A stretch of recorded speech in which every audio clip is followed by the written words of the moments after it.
Within about 5 years of the end of the Civil War, much of the power structure in the South began to resume to its prior to war positions of leadership and power and prominence.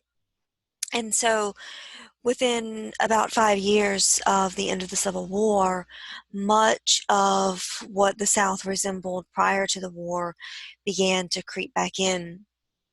As white begin to sort of reconstruct the South following the Civil War, there's a lot of disagreement about what a post-slavery world should look like. Recall that not all Northerners advocated for abolition and emancipation. Further, keep in mind that even through the Civil War, some areas of the North, as well as some of the border states, still have a large number of slaves. Also, remember that about 80% of white Southerners never owned slaves. President Johnson was among that 80% of very poor Southerners who did not own slaves and really believed that slavery benefited the whites. So he really worked to punish the wealthy Southerners rather than to advocate for true equality. Through that 5-year period, we do see some important amendments to the Constitution, namely the 14th Amendment, which grants citizenship to those who had been formerly slaves, and the 15th Amendment, which extends voting rights to all men. Now, those two amendments, as well as the 13th Amendment, were not without objection. And so there were a lot of white Southerners who didn't have power before the war.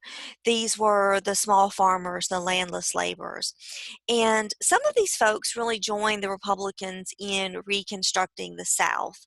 But most of them really continued to support the Democratic Party and denounced any Southern Republican as what they called a scalawag. So a scalawag would be a perhaps a small farmer who had advocated for the 13th, the 14th, or the 15th Amendment, those who had really denounced slavery and the aristocracy. There were also some northern whites who moved into the South following the Reconstruction period or following the Civil War during the Reconstruction period. And they did this for a variety of reasons, sometimes to serve as educators, sometimes to serve as, people to help register for the vote, people to kind of be the eyes and the ears for Reconstruction. And though they had a variety of reasons, they were all really denounced by the Southern Democrats as carpetbaggers. And this was a derogatory term because these people were allies with African Americans. And basically, these were people, they had kind of like a travel bag, just with a couple of changes of clothes, some very basic things. And it was sort of a fabric kind of material, and it was called a carpet bag. And so these folks were called carpetbaggers, meaning they were sort of coming into the South sort of to agitate and make things worse.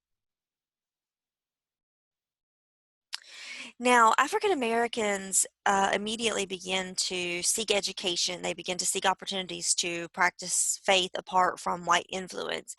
And with those expressions of freedom that are found in the First Amendment, in terms of the ability to assemble, the ability to practice a religion, we see African Americans begin to participate in politics and immediately begin to cast votes in a lot of different elections. Most importantly, at the time, some of the local and state elections. And African Americans actually win a lot of elected positions, including seats in the U.S. House and the U.S. Senate. So this Reconstruction period, even though it's not supported by all Southerners or even all Northerners, we do see some opportunities for advancement for African Americans at this particular time. Men and women who were African American view political participation really as an opportunity to practice freedom, whether formally or informally, whether great or small, any opportunity to vote is really connected to exercising freedom. Blacks sort of form a coalition with other now free emancipated slaves, as well as sympathetic whites. And they produced a lot of important reforms in the South. Probably the biggest one at the time, and maybe the most important and lasting, being the public school system. They also began to improve the transportation system and work for a lot of great levels of democracy. Now, early transportation opportunities and options are, of course, minimal due to cost. However, we do see some early efforts to integrate education as well as transportation. That will, of course, be quickly shut down by the end of the 1800s, but they are there very early on. Blacks were limited economically, and many of them really turned to what was called sharecropping as the only means really of economic survival. And under sharecropping, white landowners were really the beneficiaries of these arrangements. In many cases, sharecropping really looks a lot like slavery under the Civil War, only the concept of ownership is removed. And so with sharecropping, these farmers, sharecroppers, mostly black but many white, would sort of be indebted to a white landowner. They would have a plot of land that they would be responsible for taking care of.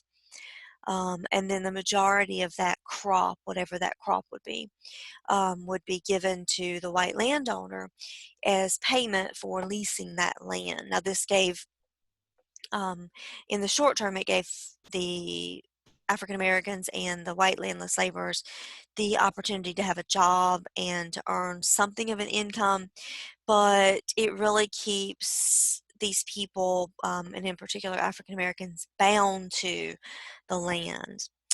Some black farmers were really able to overcome a lot of those difficulties and did achieve some level of economic success, some level of labor independence, but they were in this very small minority. There were changes in the Southern economy as well as within the agricultural system that do not eradicate the pre-war power divisions. So remember that within 6 months of the end of the Civil War, Andrew Jackson has pretty much decided that the South has, paid enough penance. They have given proper alms, and now they can be, rejoined with the Union.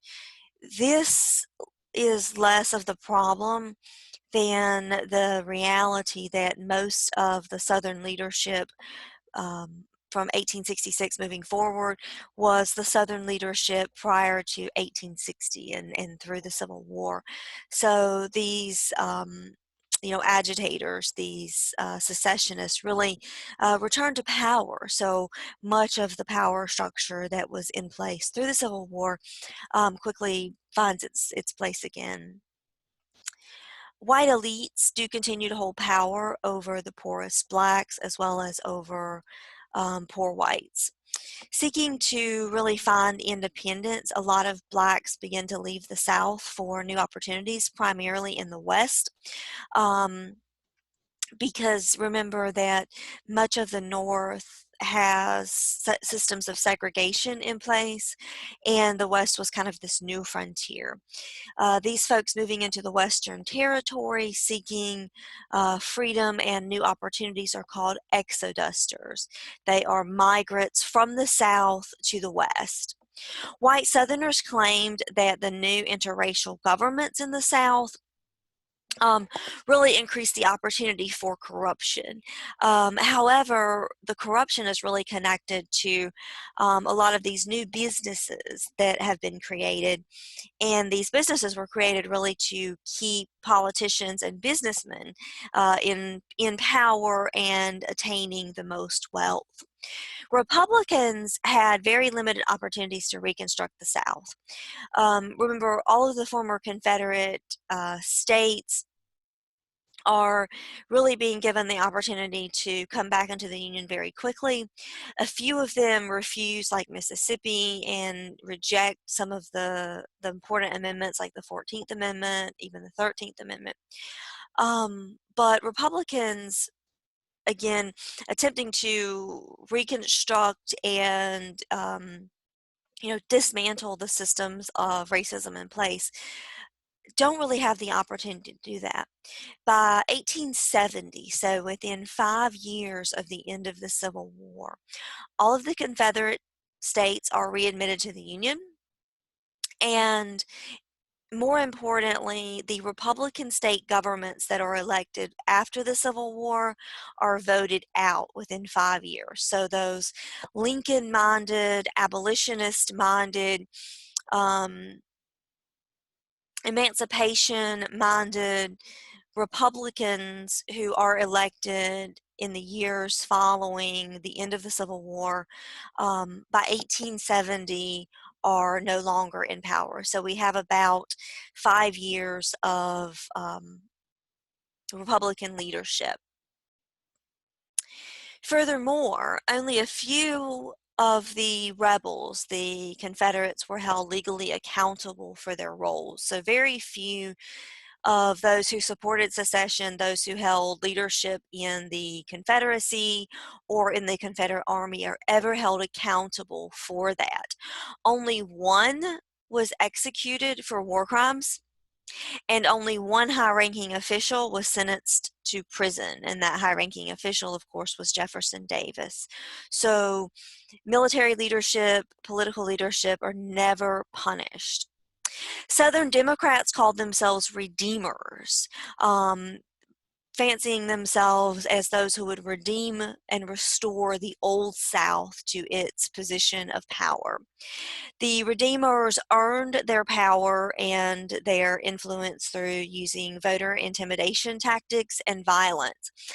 We see this epitomized in the Knights of the Ku Klux Klan, who actively work at the polls to restrict African Americans and whites who might vote for Republicans from getting into the ballot area to the polls.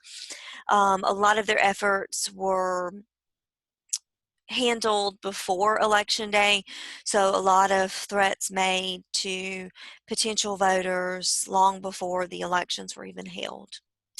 In 1860 and in 1861, in 1870 and 1871, Congress attempted to limit the Klan's efforts by passing these force acts, which really empowered the president to dispatch officials to the South to supervise elections. Now, to Ulysses S. Grant's credit and the credit of the Republicans in Congress, they understood that there was a real effort on the part of Democrats to influence the vote. And so they did what they could to mitigate that with these force acts by sending in officials and in many cases the military to try to ensure that elections were held peacefully. The three force acts actually led to the prosecution of about 3,000 people who intimidated and undermined elections. It actually forced the Klan to disband. However, the Klan will reinvent itself and reemerge by the 1880s and the 1890s, but other vigilante organizations quickly take the place as well. So even though the official Ku Klux Klan is disbanded by these force acts, that doesn't change the racism that exists, that doesn't mitigate the power structure that's in place, working to undermine Republican efforts to reconstruct the South.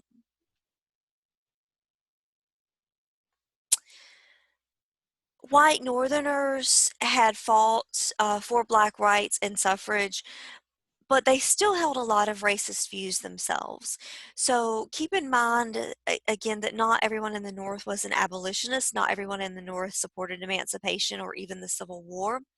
Not everyone in the North was a Republican like Lincoln. And so because these Northerners still held racist views through the Civil War, those views continue after the Civil War.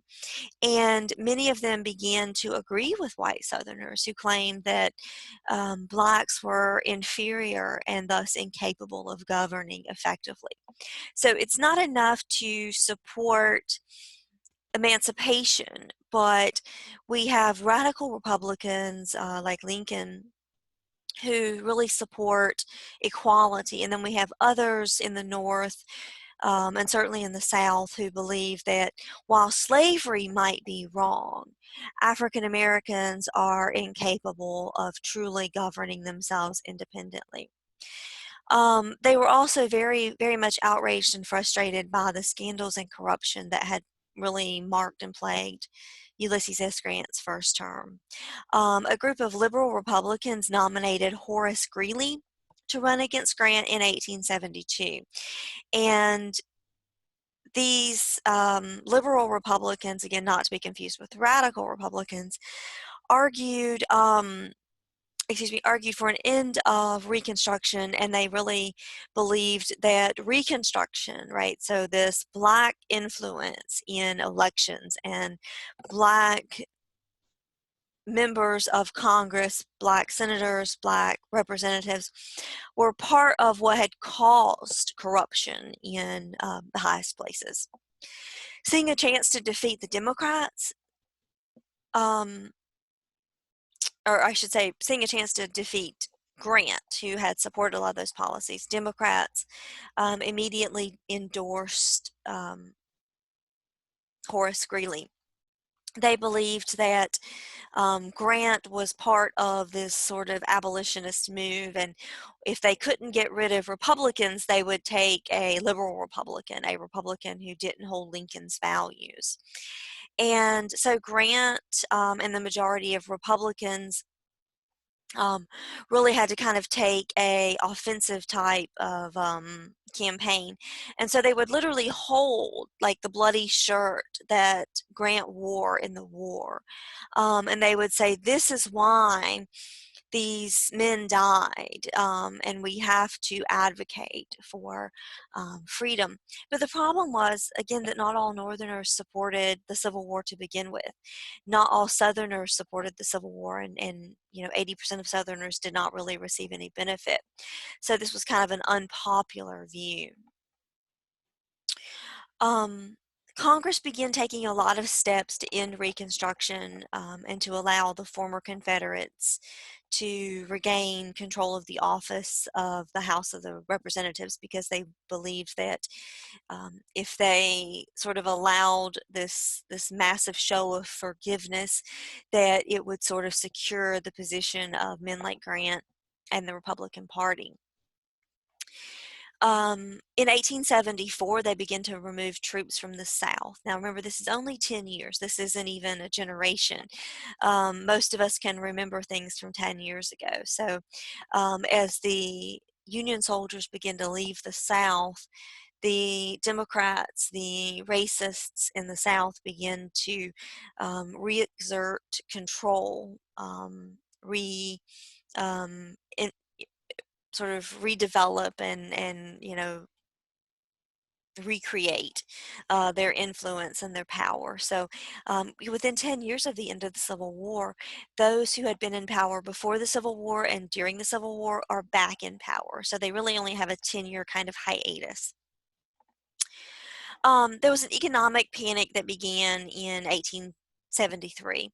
And again, anytime there's an economic panic, we see that the government's really held accountable. And so this panic really results in a lot of strikes in jobs, and that really becomes the primary focus of all people in the South, but especially the Republican Party, who of course is in power at the time. And so that sort of takes prominence and precedence to Reconstruction. At the same time that this is taking place, remember we've had a pretty racist Supreme Court with the Dred Scott decision and the Minor v. Happersett decision. And so at the same time that we're seeing these changes and this focus shift to the economy and not Reconstruction, we also see some Supreme Court rulings that really begin to curb Black rights and limit the protections of African Americans. Remember that we are inching closer to massive segregation and massive Jim Crow laws across the country.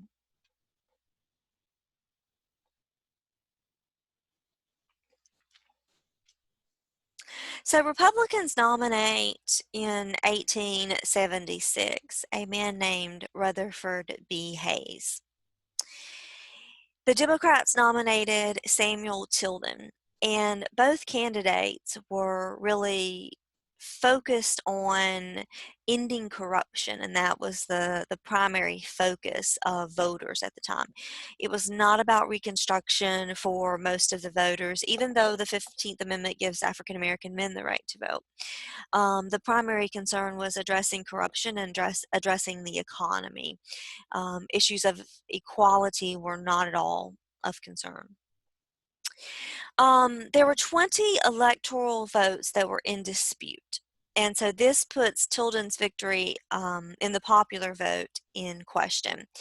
And so in order to decide how this election would be handled, who would become the president, Congress established a 15-member joint electoral commission. And the purpose of this commission was really to have an equal number of Democrats, an equal number of Republicans, and then one independent. So you'd have 7 Democrats, 7 Republicans, and an independent. This was an attempt by Congress to really create a equitable committee to review those votes and address this issue. However, politics, as it often is very, very divisive, and this is certainly no exception as tensions run high between Republicans and Democrats. And so the independent commissioner actually resigns. He steps down and says, this is too much. And he is, of course, replaced by a Republican.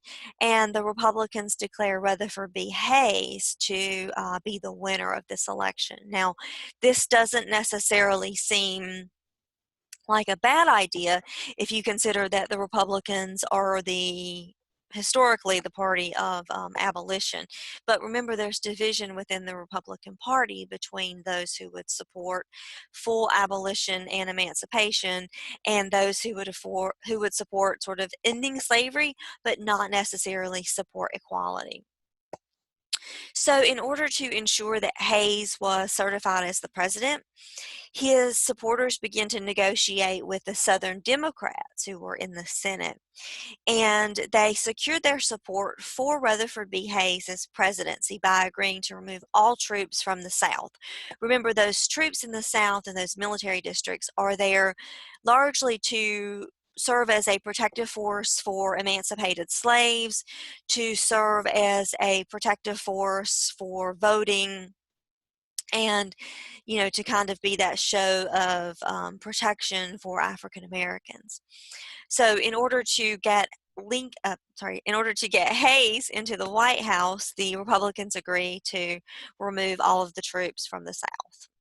They also agree to appoint a Southerner to Hayes's cabinet. So they agreed to give more Southerners a stronger voice in the House. They also agreed to endorse the Transcontinental Railroad with more Southern routes, which would help the Southern economy to grow. This is, of course, known as the Compromise of 1867. Now, the Compromise of 1867 is also known as the kind of end of Reconstruction. This is the official kind of end. It wasn't intended to be the end, but it really becomes the end of Southern Reconstruction.